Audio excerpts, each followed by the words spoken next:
जय गुरुदेव मित्रांनो. आपण कठोपनिषद या बाबतीत चर्चा करत होतो. कठ ठ शब्दाविषयी आपण थोडंसं विश्लेषण केलं. इट्स द एंड म्हणजे शेवट, जो मृत्यूशी संबंधित शब्द आहे. कठ उपनिषद. उपनिषद म्हणजे त्याच्याविषयी आपण चर्चा केली की एकत्रित किंवा setting closure both the Guru and डिसॅपल. बरोबर आहे, गुरु आणि शिष्याचे. आणि कुठल्याही उपनिषदी सुरुवात हे नेहमी शांती मंत्राने होते, हे आपण चर्चा केली आहे. तर आपण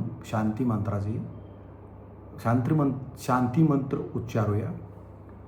ओम सहनमावतु सहनौ भुनक्तु सह वीर्यं करवावहे तेजस्विनावदितमस्तु मा विद्वेषावहे.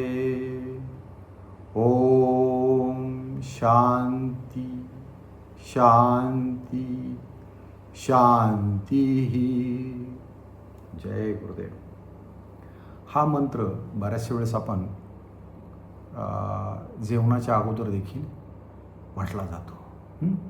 मित्रांनो, आपण ज्याला द ग्रेस ऑफ डिव्हाइन, दैवी कृपा किंवा ईश्वरी कृपा या बाबतीत मी तुम्हाला काही सांगू इच्छितो की हे जे जग जे बनलेलं आहे हे संयुक्तपणे आकार आणि निराकार यांचा मेळ आहे. म्हणजे आकार आणि निराकार यांना मिळून हे जग पूर्णपणे बनलेलं आहे. आता याचं साधं उदाहरण घ्यायचं म्हटलं तर तुमचं शरीराला आकार आहे परंतु मनाला आकार नाही आहे. म्हणजे आकार आणि निराकारचं वेगळं. ह्याच्यात गमतीचा भाग असा आहे की तुमचा जो निराकार आहे तो आकाराला कंट्रोल करतो. Then who is the great हे लक्षात घ्या. निराकार जी वस्तू दिसत नाही, आकार नाही, ती आकार प्रत्यक्ष दिसते याला कंट्रोल करते. विश्वाची जर रचना पाहिली आपण तर संपूर्ण विश्व हे ईश्वराचा आविष्कार आहे. म्हणजे सगळे क्रिएचर्समध्ये ईश्वर आहे पण तो प्रत्यक्षात दिसत नाही. म्हणजे हे जे आकाराला आला आहे त्याचा बेस हा ईश्वर आहे आणि तो निराकार आहे. बरोबर आहे. म्हणजे एनर्जी विचार केला तर यालाही आकार नाही. तर या अवकाशाचा थोडासा विचार केला तर अवकाश हे कसं आहे, ते फुल ऑफ एनर्जी आहे, पूर्णपणे शक्ती आहे. किंवा दोन ऑब्जेक्टमध्ये जी स्पेस आहे ती स्पेस जी आहे त्या स्पेसमध्ये खूप एनर्जी आहे. त्या ऑब्जेक्टपेक्षा देखील जास्त एनर्जी आहे त्या स्पेसमध्ये. याचा जर आपण थोडासा विचार केला की सूर्य जो आहे, सूर्य आपल्याला गोल दिसतो कारण आजूबाजूला जो प्रेशर क्रिएट झाला आहे, स्पेस एनर्जी क्रिएट झाली, त्यामुळे त्याला आपल्याला साहजिकच गोलाकार आलेला आहे असं लक्षात येईल. म्हणजे दिस इज नॉट एम्प्टी स्पेस, हे बेसिकली लक्षात ठेवा. ही एम्प्टी स्पेस नाही आहे हे तुम्ही प्रथम लक्षात घेणं आवश्यक आहे. याचं म्हणजे अगदी दुसरं आणखी उदाहरण द्यायचं म्हटलं तर बबल ऑफ वॉटर किंवा आपण जे बुडबुडे असतात ना त्याच्यावर वॉटर प्रेशरमुळे तुम्हाला ते बुडबुडे लक्षात येतात. म्हणजे बाहेरील प्रेशर, आतील प्रेशर याच्यामुळे तुम्हाला तो बुडबुडा दिसतो. राईट. हे कशात सांगितलेलं आहे? द थिअरी ऑफ डार्क एनर्जीमध्ये सांगितलेलं आहे. सगळं थिअरी ऑफ डार्क एनर्जीमध्ये स्पेसबद्दल चर्चा केलेली आहे आणि त्यामध्ये सुद्धा हे म्हटलेलं आहे की दोन ऑब्जेक्टमध्ये जी काय स्पेस आहे तर ती स्पेस जी आहे तिच्याकडे जास्त एनर्जी आहे ऑब्जेक्टपेक्षा. आता या प्रकारचं जे ज्ञान आहे, आपण काय म्हणू की ह्या चराचरामध्ये एकच परमात्मा सगळीकडं आहे आणि त्याचं सगळं हे आविष्कार आहे. बरोबर. तो एक आहे. तो जो एक आहे ही इज वन कॉन्शियसनेस असं म्हणूया आपण, आणि त्याचेच हे आविष्कार आहे. तर या बाबतीत अशा प्रकारचं जे ज्ञान असेल की जो सर्वामध्ये एकच पाहतो त्याला सात्विक ज्ञान म्हटलं जातं मित्रांनो. म्हणजे सात्विक ज्ञान कसं आहे की ते खरं ज्ञान म्हणूया आपण त्याला. की तो एकच आहे चराचरामध्ये भरलं ह्याची त्याला जाणीव होते. ती सात्विक ज्ञान म्हटलं पाहिजे.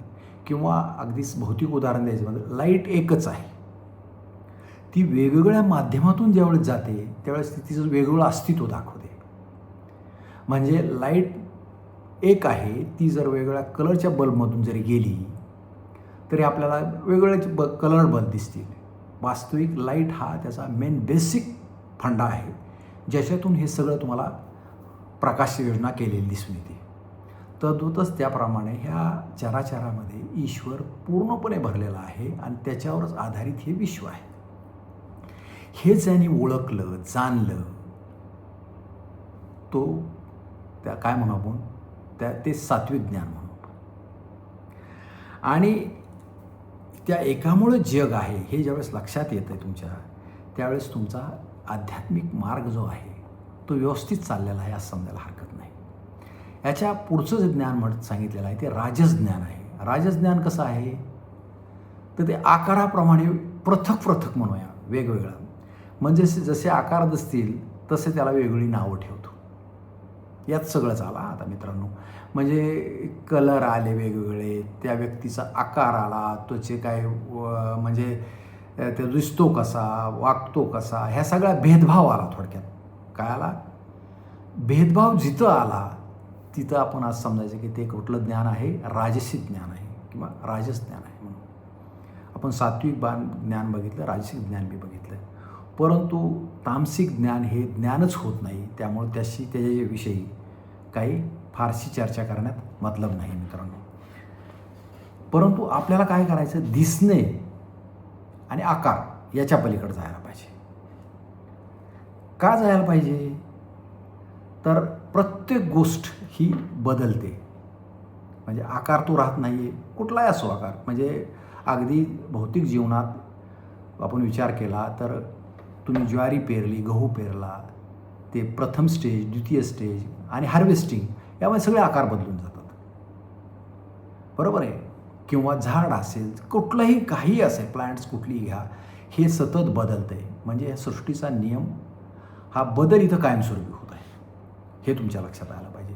मानवाच्या बाबतीत विचार केला तर त्याच्याही प्रत्येक वेळेस नवीन पेशी येतात, जुन्या पेशी मारतात. प्रत्येक वेळेस त्याचं रक्त बदलतं, हाडं बदलतात. मित्रांनो 3 वर्षांनी त्याची स्किन बदलते. म्हणजे तो प्रत्येक 10 वर्ष 11 वर्षांनी तो नवीन व्यक्ती असते, असं म्हटलं तरी 100% म्हटलं तरी चालेल जाईल. म्हणजे चेंज इज द रूल असं म्हणूया आपण. आणि हे तुमच्या लक्षात आल्यानंतर चेंज इज द रूल हे जो ओळखेल बघा, हा चेंज कसा आहे, change is with reference to something. म्हणजे इथं बदलणारा आहे पण अनचेंज एक भाग आहे आणि तो म्हणजे स्पिरिट आहे. जो हे ओळखतो की रेफरन्स पॉईंट जो स्पिरिट आहे तो जे अनचेंज आहे, कारण या पृथ्वीवर हा स्पिरिट वारंवार वेगवेगळे आकार घेऊन आलेला आहे, हे लक्षात तुमच्या ज्यावेळेस येईल त्यावेळेस ती व्यक्ती शहाणी किंवा वाईज समजली जाईल मित्रांनो. ज्यांच्यामध्ये जगात बदल ओळखण्याची क्षमता आहे त्याला ज्ञानी म्हणायला जाईल, आणि ज्यांच्यात ही क्षमता नाही आहे त्याला अज्ञानी म्हणू. बरोबर आहे. हुशार तोच आहे जो संयमी आहे, हो, जो पेशन्स ठेवून आहे, संयमी आहे. पहा नियम, कमकुवत व्यक्ती नेहमी आक्रमक असते. कमकुवत व्यक्ती आक्रमक असते, परंतु संयमी व्यक्ती अजिबात आक्रमक नसते. ती डिफेन्सिव्ह मोड असते. लक्षात घ्या. इथं आपल्याला काय करतंय की जो आक्रमण करतोय तो कमकुवत आहे, जो थोपवतोय तो हुशार आहे, त्याच्याकडे पेशन्स आहे इथं. आणि मित्रांनो पेशन्स ही गोष्ट आहे ना, संयम म्हणजेच काय आहे, तुमचा धैर्य आहे तुमचं. म्हणजे पेशन्ससारखी गोष्ट कुठलीच नाही असं म्हटलं तरी चालेल. तुम्ही काय करताय, हा याचा थोडासा आणखी पुढे गेलो. मार्शल आर्ट आहे आपल्याकडे. मार्शल आर्टचा जर काही लॉ ऑफ मार्शल आर्ट जर असेल किंवा ते ब्लॅक बेल्ट वगैरे हा प्रकार असतो ना, तर तिथं काय असते, तिथं सुद्धा हाच नियम आहे. म्हणजे defence is the best offence. तुम्ही बचाव हेच तुमचं सर्वात मोठं अस्त्र आहे. बचाव हे तुमचं सर्वात मोठं अस्त्र आहे असं कुठे आहे मित्रांनो? मार्शल आर्टमध्ये, ज्यात आपण ब्लॅक बेल्ट वगैरे मिळतो तो. म्हणजे जो हुशार आहे तो धैर्यवान बी आहे. तो काय करतोय? आकारात निराकार पाहतोय तो मित्रांनो. दुसरा एक रूल तुम्हाला सांगेल की ज्याला आपण काय अनरायच्युअस थिअरी म्हणू आपण त्याला, की अनरायच्युअस थिंग्स असतात, जे दुसऱ्यांनी माझ्या बाबतीत करू नये असं वाटतं, त्या व्यक्तीने स्वतः दुसऱ्या बाबतीत ते करू नये. बरोबर आहे? म्हणजे दुसऱ्याबरोबर त्या गोष्टी करू नयेत हा भाग झाला त्याच्यातला.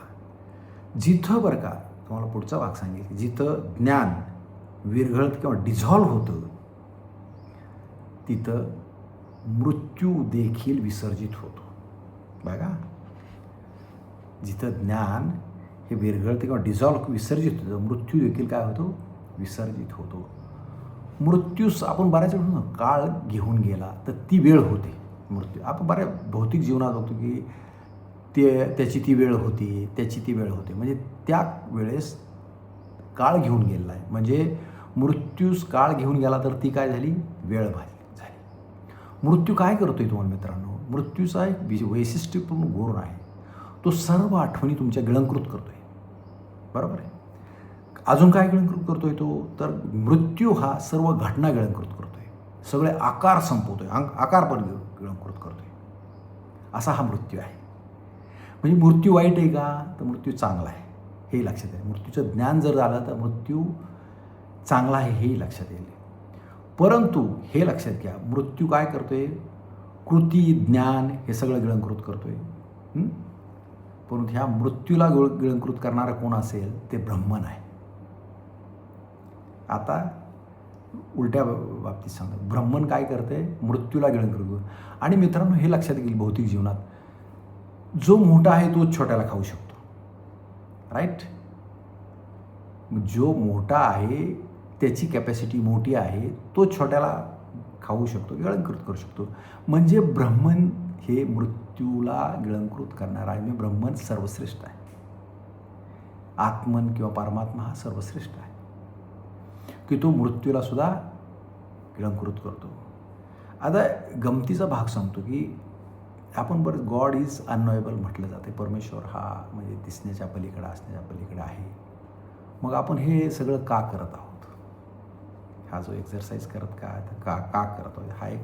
पण आपल्याला ह्याचा स्टेप बाय स्टेप प्रत्येक गोष्ट ज्ञानाने आकलन करून पुढं जायचं आहे आणि परमेश्वराचा अनुभव घ्यायचा आहे असं मी म्हणेन.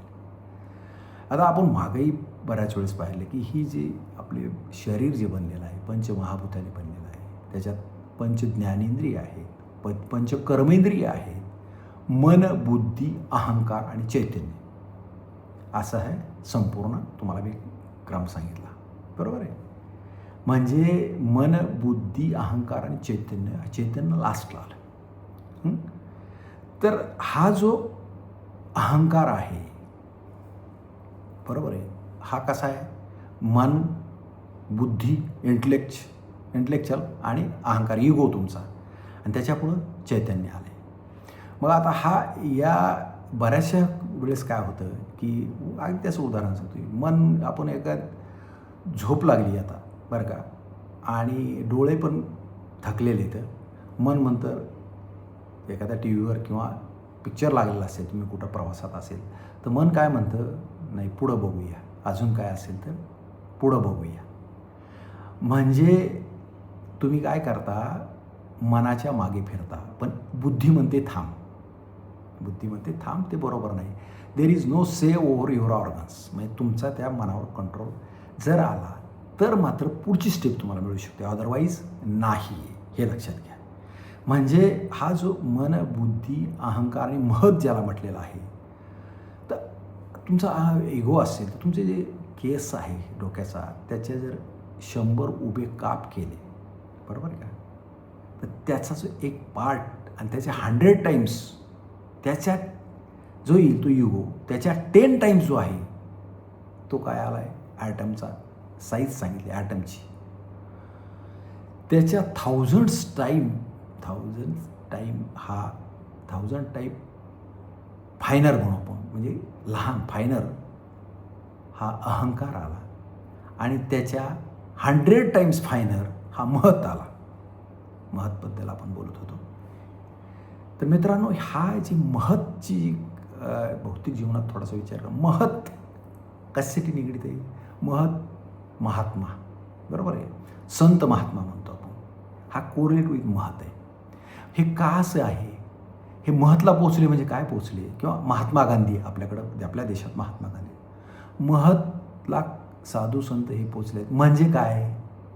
म्हणजे त्यांच्याकडं बाकीच्या ज्या अटकणाऱ्या गोष्टी होत्या ना, काम, क्रोध, मद, मोह, मत्सर, षडविकार जे आहेत त्यांचे सुटलेले आहेत. करेक्ट? आणि ते बियॉन्ड गेलेत, त्याच्या पलीकडे गेलेत ते. त्यामुळं काय झाले? ते महत किंवा महात्मा ही पदवी त्यांना प्राप्त झाली. करेक्ट? हा जो महत कसा आला हे तुम्हाला मी आता समजून सांगितलं. आता थोडंसं वेगळा विचार करूया. प्रेम काय करतं? लव ह्याच्या सगळ्याच्या पलीकडे जाऊन प्रेम हे तुमचं चित्त स्थिर करते. लक्षात आलं? आणि ही मनाची अवस्था आहे. स्थिरता ही मनाची अवस्था आहे मित्रांनो. परंतु द्वेष काय करते? द्वेष हे मनाला स्थूल बनवते. इज ग्रॉस माइंड म्हणून आपण त्याला. म्हणजे ते आटकून राहते. जसं रोप कॅनॉट गो थ्रू निडल. मग तुमचा प्रवास तिथे अडकला. एखादा मोठं दावं एखाद्या सुईच्या छिद्रामध्ये जाऊ शकेल का? नाही जाणार. त्याचप्रमाणे हा द्वेष किंवा सगळ्याच षडविकार जर अटकून असेल तर तुमचं पुढचा प्रवास पुढं यू आर ब्लॉक्ड. हे लक्षात घ्या. You are totally blocked. तुम्हाला पुढचा प्रवास होणं अशक्य वाटणार आहे. तर त्यासाठी काय पाहिजे? तुमचं प्रेमाने तुमचं चित्त स्थिर झालेलं पाहिजेच पाहिजे. कारण तुम्ही कुणाचा त्यासाठी काय माहिती आहे? द्वेष करू नका. साध्या कसं छोट्या छोट्या गोष्टी, सिम्पल गोष्टीत सांगितल्या द्वेष तुम्ही करणं चुकीचं आहे मित्र. आता आफ्टर डेथ व्हॉट हॅपन्स असं म्हटलं जातं. म्हणजे तुम्ही जर मृत्यू पावला तर काय होते? मृत्यू पावल्यानंतर तुम्हाला बियॉन्ड द डेथ पहिल्यांदा जर कोण भेटत असेल तर त्या जगात गुरु भेटतात. नंतर कोण भेटत असेल? आईवडील भेटतात. नंतर तुमचे पूर्वज भेटतात. तुम्हाला ह्या सगळ्या प्रक्रियेमध्ये वेदना होतात. परंतु काय होते? तुमच्या त्या इच्छेनुसार घेतलेल्या वेदना असतात मित्रांनो. आपल्याला जो हा प्रवासाचा भाग सांगितला तुम्हाला की आत्ता मी की आपण बॉडी, माइंड नंतर तुम्हाला वाटणारं व एखादी गोष्ट पाहणे, ऐकणे याच्यावर कंट्रोल नसेल तर तुम्ही काय वाहत जाता. परंतु सायंटिफिक टेम्पर असेल तुम्हाला, लक्षात घ्या, सायंटिफिक टेम्परनं तुम्हाला सेल्फ अटेंड करता येऊ शकतो. म्हणजे पेशन्स पूर्ण महत्त्वाचा आला किंवा सेव्ह ओव्हर युअर ऑर्गन महत्त्वाचे आले. तुम्ही तुमच्या इंद्रियावर जर तुमचा कंट्रोल असेल तर तुम्ही पुढं जाणं तुमचं सोपं होतं आहे. मनाचं ऐकलं तर अवघड होतं आहे. लक्षात आलं तुमच्या? तर there should be scientific temper की ज्यामधून तुम्ही सेल्फ हा अटेंड करू शकता मित्रांनो. तुमच्या मनात सतत काही ना काही विचार चालू असतो. म्हणजे काही ना काही विचार 24 तास चालूच असतो. परंतु याच्या उलट काय आहे? तुमचं जे स्पिरिट किंवा आत्मन जो आहे तो कसा आहे? निरागस आहे, शुद्ध आहे, प्युअर अँड इनोसंट आहे. म्हणजे तो सतत वर्तमान काळात आहे. परंतु इथं जे घडणाऱ्या गोष्टी आहेत भौतिक जगात हे सर्व माया आहे. मायात असल्यामुळे स्वतःला दोषी समजायचं सुद्धा कारण नाही. लक्षात आलं? ह्या सर्व घडणाऱ्या माया आहे. चेंजिंग आहे. माया म्हणजे काही मेजरेबल. प्रत्येक गोष्ट बदलते इथं आणि त्यामुळं तुम्ही स्वतःला दोषी सुद्धा समजायचं फारसं कारण नाही. नचिकेताने यामाला प्रश्न विचारला की मला तुम्ही हे सत्य हे जे सांगत आहात त्याच्यात मी तुम्हाला असं पुढचा प्रश्न विचारताय की मला सत्य आणि असत्य याच्या पलीकडचं ज्ञान द्या मला. आता हे तर थोडासा विचार करा तुम्ही. सत्य आणि असत्य याच्या पलीकडचं ज्ञान मागतं. ते म्हणत नाही मला की फक्त सत्याचं ज्ञान द्या. हां, तो असं नाही म्हणत की मला सत्याचं ज्ञान द्या.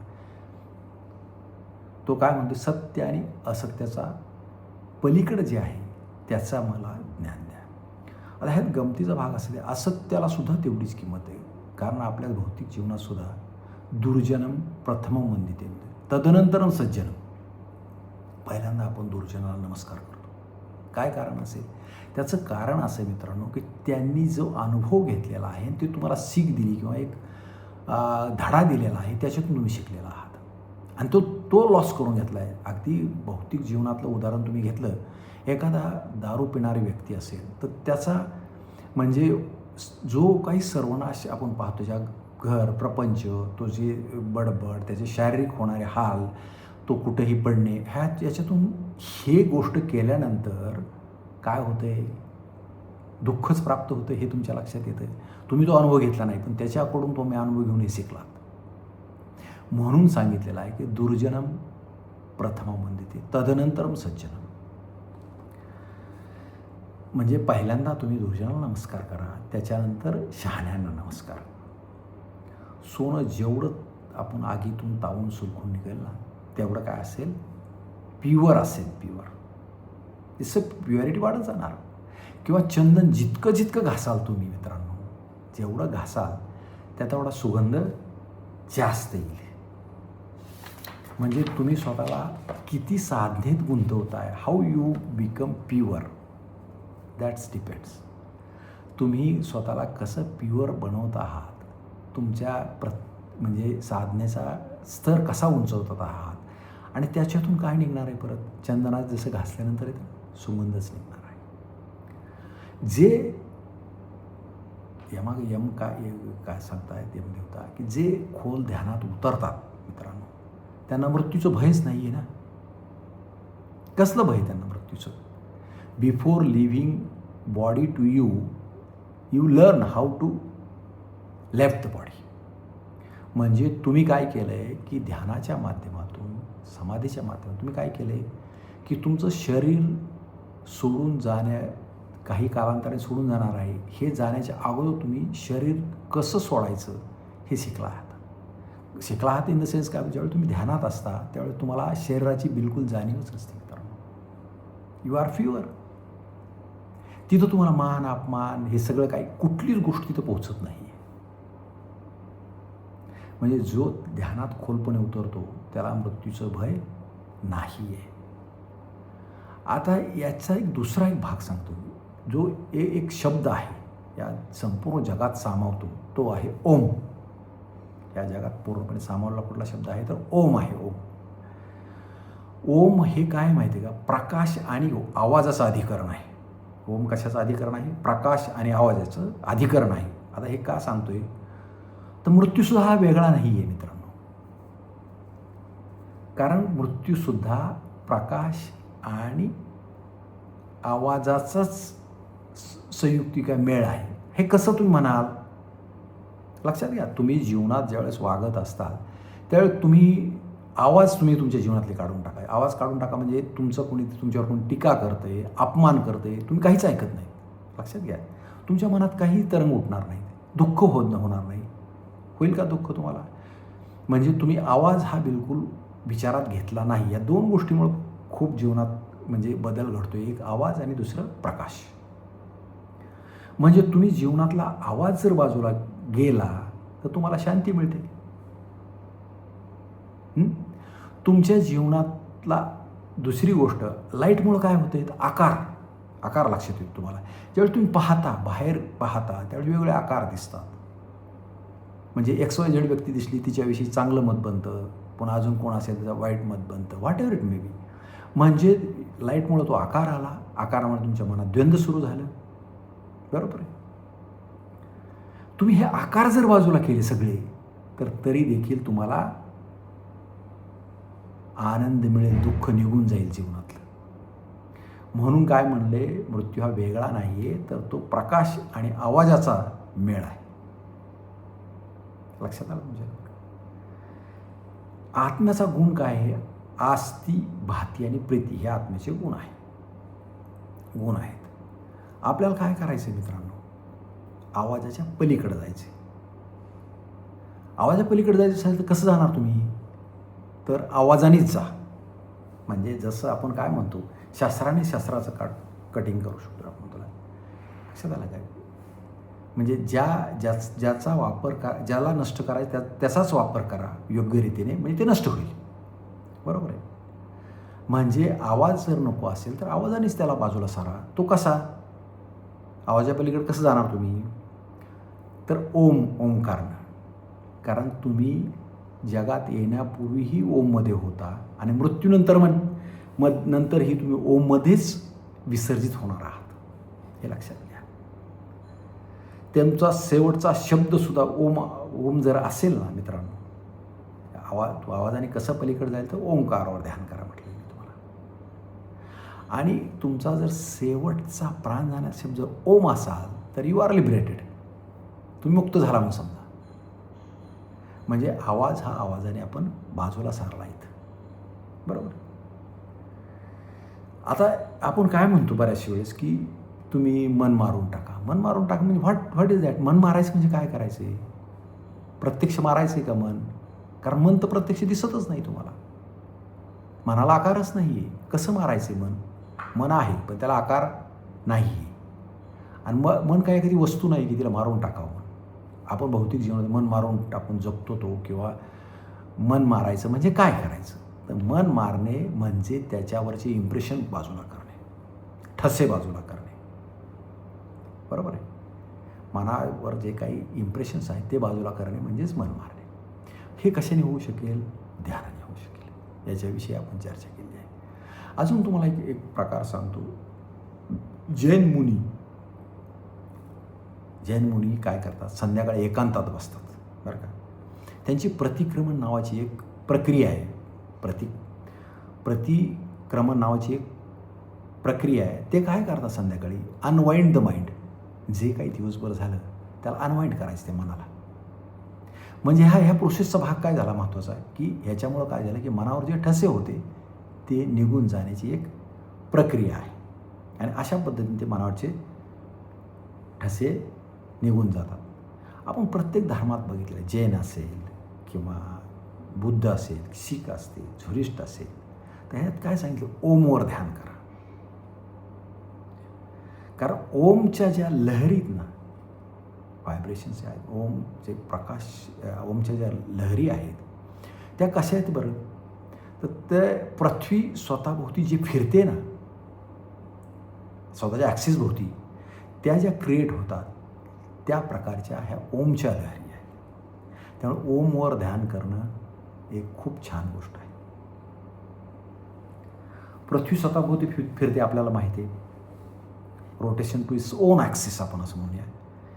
त्याचप्रमाणे ज्या लहरी तिच्यातून निर्माण होतात तद्वतच तुमच्या ओममध्ये असतात मित्रांनो. आता हे कसा प्रकार आहे माहिती आहे का? की तुम्ही जर शेवट कशात अडकला, आपण मागेही विचारतो, अटॅच झाला तर तुम्हाला ते पुनर्जन्म आलेला आहे. आणि तुम्ही जर कशातच अडकला नाहीत तर मृत्यूनंतर तुम्ही ओम व्हाल. बरोबर आहे. कसं होतं आहे? स्वतःच्या आवाजात गुंतणं हे सुद्धा दुःखाला कारणीभूत आहे. तसंच पाहणं हे सुद्धा दुःखाला कारणीभूत आहे. म्हणजे आकार आले, सगळा हा प्रकार आला. म्हणजे आता आपण चर्चा केली त्याप्रमाणे, म्हणजे प्रकाश आणि आवाज ह्याची थोडीशी चर्चा केली. त्या संदर्भात आपल्या लक्षात येईल की हे काय करते? दुःख देते, वेदना देते. मग याच्या पलीकडे जायचं असेल तर आपल्याला काय करायला पाहिजे? तर ओमवर ध्यान करायला पाहिजे. बरोबर आहे. ओमवर तुम्ही ध्यान करायला पाहिजे. आता काय माहिती आहे का, काही शास्त्रात काही ठिकाणी 10 वेगवेगळ्या विद्या सांगितल्या, चित्त मानसतांत्रिक विद्या ज्याला म्हणून आपण, की छोट्या प्रक्रिया असतात की जिथं तुम्ही अडकल असाल ते बाजूला करता आलं पाहिजे तुम्हाला. बरोबर आहे. म्हणजे तुम्ही गुंतून पडला नाही पाहिजे. तुम्हाला एखादी व्यक्ती आवडत नाही समजा, असं लक्षात घ्या, XYZ तुम्हाला द्वेष, तर ते काय सांगितलं? तुम्ही त्याचं कट दी हेड, तुम्ही त्याचं डोकं उडवा आणि नंतर खाली बघा शरीराकडे, तुम्हाला द्वेष येणार नाही. मग ह्या प्रक्रियेचा भाग आहे. आपल्याला शेवटी काय करायचं आहे? हे सगळं करण्याच्या पाठीमागे आपला उद्देश काय आहे? तर तुम्ही अटकला नाही पाहिजेत, कुठे अटॅचमेंट नसली पाहिजे. आणि go back to your own source. तुम्ही तुमच्या सोर्सकडे जायला पाहिजे. आणि ते कशा माध्यमातून जातोय? आपण ध्यानाच्या माध्यमातून जातोय. ओमचं ध्यान कसं केल्यानंतर आपण ओममध्येच विसर्जित होतो, ही आपण आता प्रक्रिया बघितलेली आहे. मित्रांनो, आजचा जो भाग आहे तो आपण इथेच संपूया. जय गुरुदेव.